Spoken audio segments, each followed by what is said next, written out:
Queridos irmãos e irmãs, o Evangelho de hoje, ele vem nos falar do olhar de Jesus.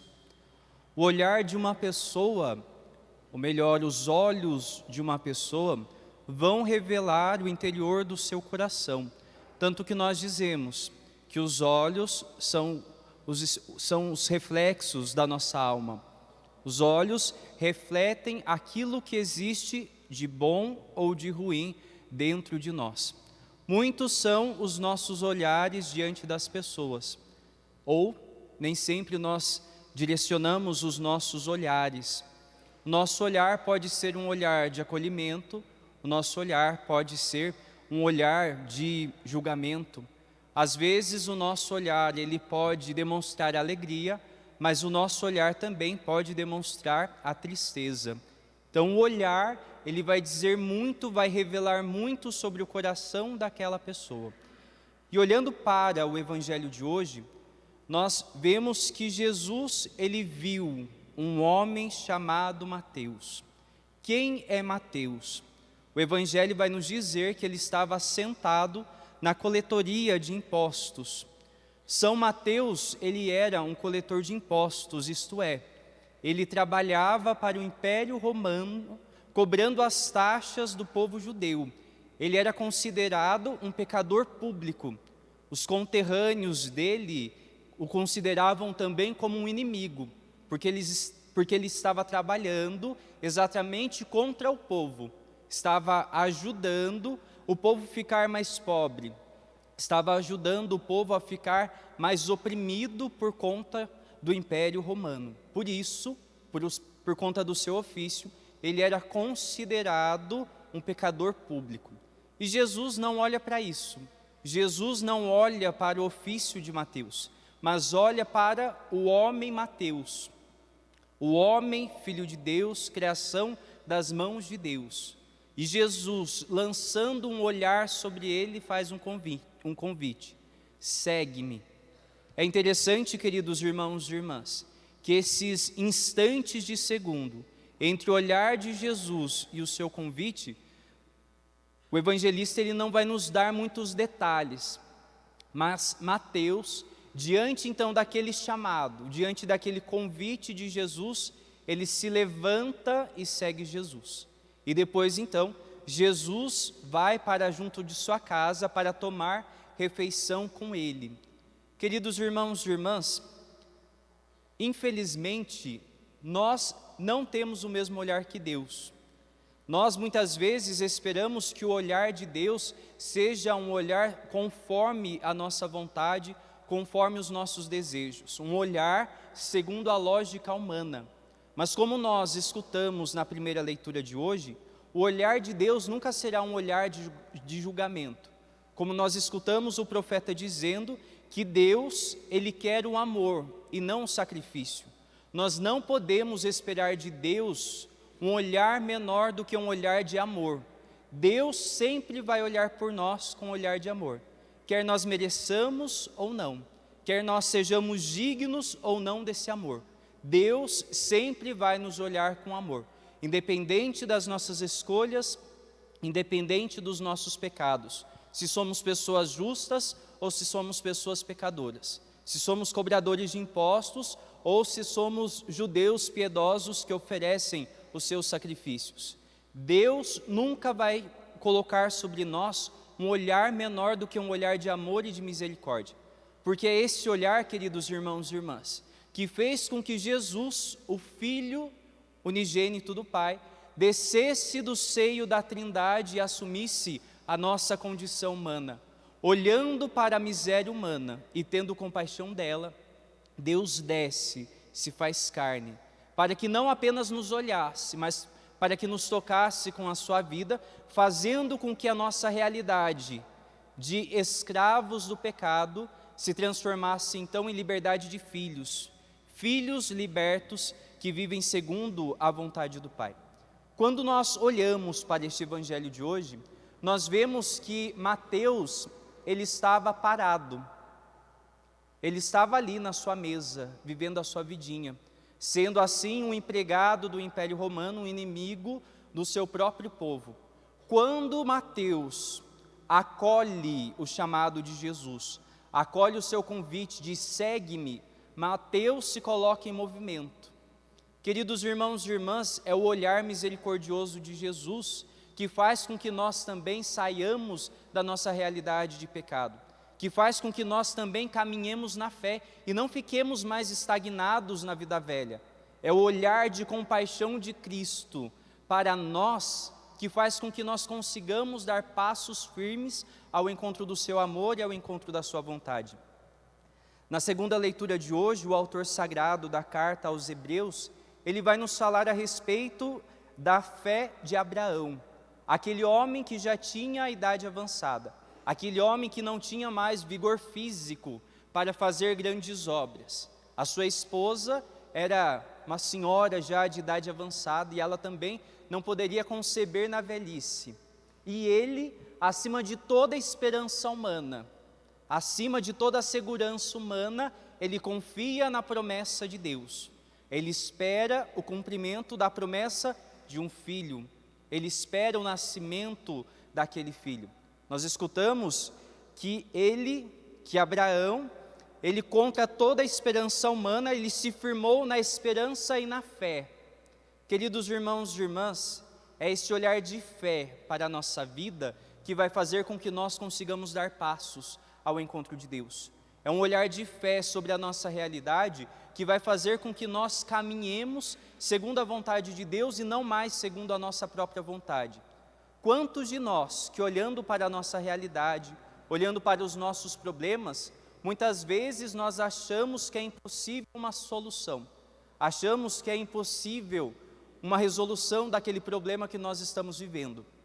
Mas é preciso que nós tenhamos fé, é preciso que nós acreditemos que Deus está conosco, que Ele caminha conosco e que Ele pode transformar qualquer situação da nossa vida. Como o anjo diz para Maria no instante da anunciação, para Deus nada é impossível.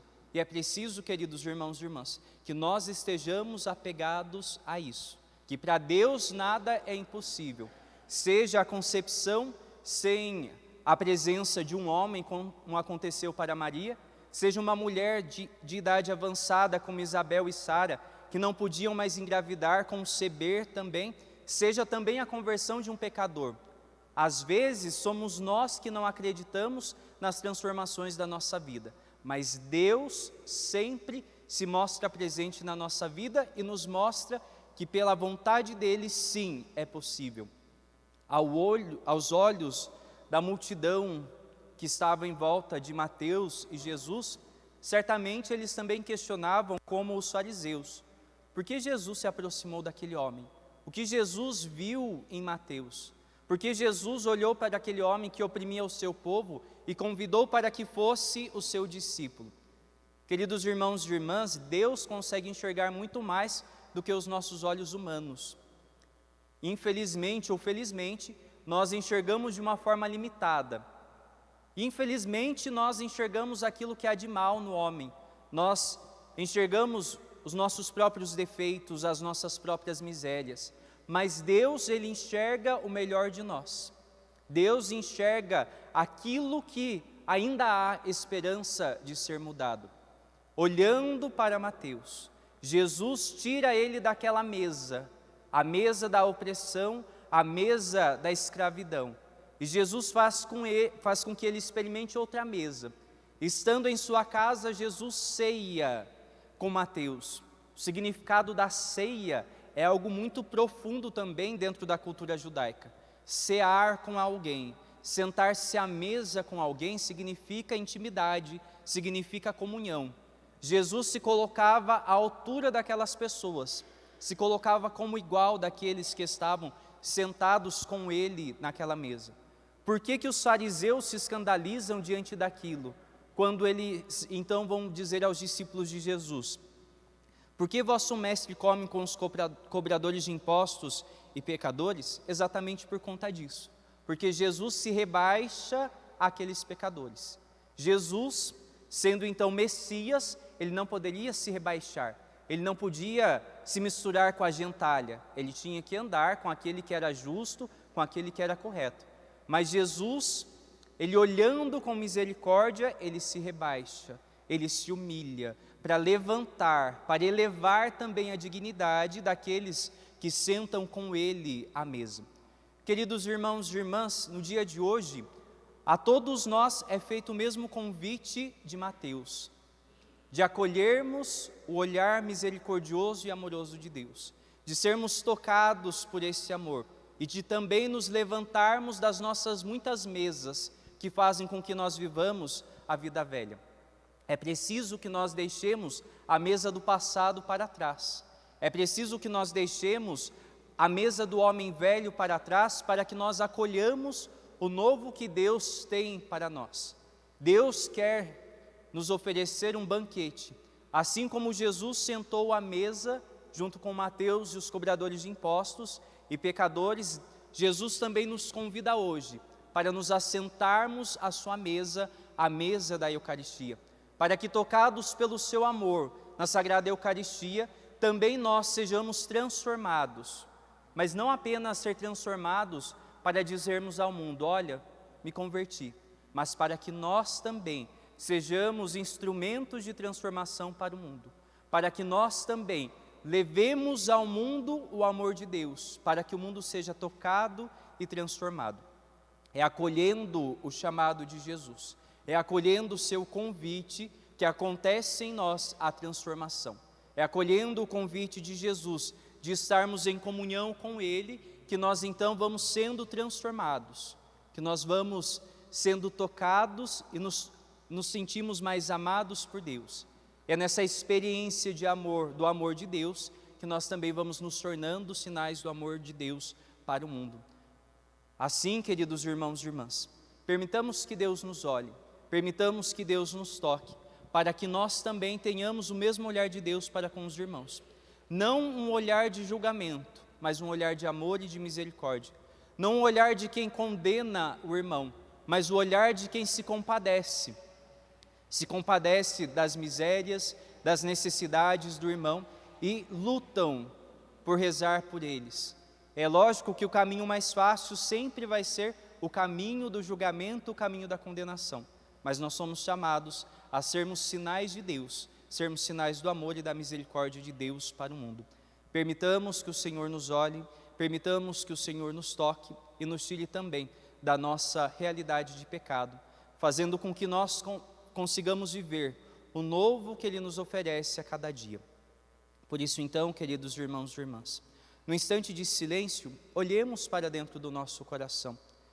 Busquemos reconhecer diante do Senhor quais são as partes, as áreas do nosso coração que precisam da misericórdia de Deus, que precisam do amor de Deus.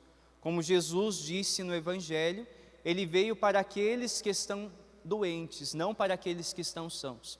Reconheçamos a doença, a enfermidade do nosso coração, apresentemos ao Senhor e permitamos que Ele nos cure com o seu amor. No instante de silêncio, permitamos que a palavra de Deus se faça oração na nossa vida.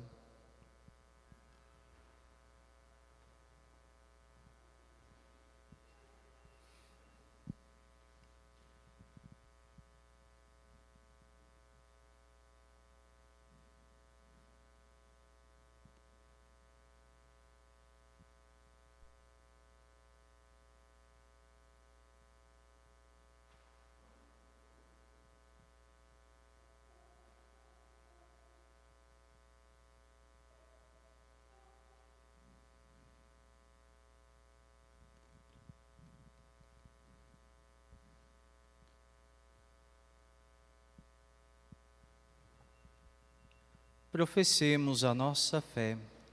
Creio em Deus Pai Todo-Poderoso, Criador dos